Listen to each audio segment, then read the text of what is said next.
ಜಂಗಲಲ್ಲಿರೋ ಒಂದು ಹಳ್ಳ, ತೊರೆಯ ನೀರು ಇರ್ಬೋದು. ಈ ತೊರೆಯ ನೀರು ಹೋಗಿ ಮುಂದೆ ಸೇರೋದು ಕಾಳಿ ಎಂಬ ನದಿಯಲ್ಲಿ. ದಾಂಡೇಲಿ ಮುಂದೆ ಬರೋ ಕಾಳಿ ಎಂಬ ನದಿಗೆ ಹೋಗಿ ಇದು ಸೇರಿ ಮುಂದೆ ಇದ್ರ ಮುಂದೆನೇ ಸುಪಾ ಡ್ಯಾಮ್ ಬರೋದಲ್ಲ. ಕಾಳಿ ನದಿಗೆ ಹೋಗಿ ಒಂದು ಹಳ್ಳ, ತೊರೆ ನೀರು ಹೋಗಿ ಸೇರುತ್ತೆ. ನಾವು ಈಗ ಒಂದು ಡೀಪ್ ಜಂಗಲಲ್ಲಿ ಒಂದು ಅರಣ್ಯ ಒಳಗೆ ದಾಂಡೇಲಿಯ ಹಸಮ್ನಾಳ ಹತ್ರ ನಾವೆಲ್ಲ ಇದ್ದೀವಿ. ಒಂದು ನೋಡಿ, ನಮ್ಮೆಲ್ಲರ ಜೊತೆಗೆ ಬಂದಿರೋ ಒಂದು ಇಲ್ಲಿ ನೋಡಿ, ಇದು ಬ್ಲ್ಯಾಕ್ ಪಾಂಥರ್ ಜಾತಿಯ ಬ್ಲ್ಯಾಕ್ ಡಾಗ್. ಇದು ನಮ್ಮೆಲ್ಲರ ಜೊತೆಗೆ ಸುಂದರವಾಗಿ ಸೊಗಸಾಗಿ ಓಡಾಡ್ತಾ ಇದೆ. ಆ ಕಡೆಗೆ ಹೋಯಿತು. ಒಂದು ಮನಮೋಹಕವಾದ ರೋಮಾಂಚನಕಾರಿಯಾದ ದೃಶ್ಯವಾಗಿದ್ದು, ಇದನ್ನು ಸವಿಯಲು ನಮಗೆ ಸಮಯವೇ ಸಾಕಾಗ್ತಿಲ್ಲ. ಸ್ವಲ್ಪ ವಿಳಂಬವಾಗಿ ಬಂದಿದ್ದ ಕಾರಣ ನಮಗೆ ಈ ಎಲ್ಲ ದೃಶ್ಯವನ್ನು ಸೆರೆ ಹಿಡಿಯಲು ಸ್ವಲ್ಪ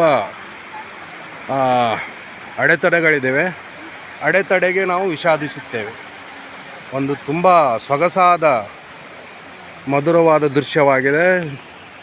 ಆಳವಾದ ಒಂದು ದಟ್ಟಾರಣ್ಯದ ಒಳಗೆ ಹೋದ ಹಾಗೆ ಇನ್ನೂ ಹಲವಾರು ಸಮಸ್ಯೆಗಳು ಮತ್ತು ಹಲವಾರು ಸೊಗಸಾದ ದೃಶ್ಯಗಳು ನಾವು ನೋಡಲಿಕ್ಕೆ ಸಿಗ್ತವೆ.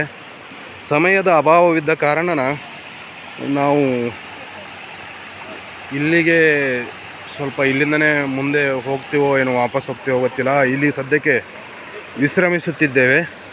ಇಲ್ಲಿ ನೋಡಿ, ತೊರೆಯ ನೀರು ಪ್ರಾರಂಭವಾಗುವ ಒಂದು ದೃಶ್ಯ ಇದು.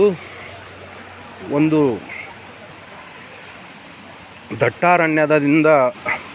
ದಟ್ಟಾರಣ್ಯದ ಒಳಗಡೆಯಿಂದ ಹಳ್ಳ, ತೊರೆಯ ನೀರು ಸುರಿದು ಕೆಳಗೆ ಬಂದು ಹಿಂಗೆ ಮುಂದೆ ಸಾಗಿ ಕಾಳಿ ನದಿಯನ್ನು ಸೇರುತ್ತೆ. ಕಾಳಿ ನದಿಯ ನೀರು ಒಂದು ಸೊಗಸಾಗಿದೆ, ಮಧುರವಾಗಿದೆ. ಇದು ನೋಡಿ, ಗುಡ್ಡ ಬೆಟ್ಟ ತೊರೆಗಳಿಂದ ನೀರು ಸೊಗಸಾಗಿ ಮುಂದುಗ್ತಾ ಇದೆ. ನೋಡಲು ತುಂಬ ಮಯೂರವಾಗಿದೆ. ನಾವು ಎಷ್ಟೇ ಅಂದರೂ ಕೂಡ ಇಂಥ ದಟ್ಟಾರಣ್ಯದ ಸೊಬಗನ್ನು ಸವಿಯಲು ಹಲವಾರು ದಿನಗಳ ಒಂದು ಟ್ರಿಪ್ ಪ್ಲ್ಯಾನಿಂಗ್ ಜೊತೆಗೆ ಮಾಡಿದಾಗ ಮಾತ್ರ ಇಂಥ ದಟ್ಟಾರಣ್ಯದಲ್ಲಿ ನಾವು ಒಬ್ಬಂಟಿಯಾಗಿ ಆದರೂ ಅಥವಾ ಸಮೂಹ ಸಮೇತ ಅಡ್ಡಾಡಲಿಕ್ಕೆ ತೊಂದರೆಗಳಿರೋದಿಲ್ಲ. ಬಹಳ ಸೊಗಸಾದ ಒಂದು ವಿಹಂಗಮವಾದ ನೋಟವನ್ನು ನಾವು ಸವಿಯಬೇಕಾದರೆ ಇಂಥ ಎಲ್ಲ ಜಾಗಗಳ ಕಡೆಗೆ ಅಡ್ಡಾಡೋದನ್ನು ಕಲಿಯಬೇಕು.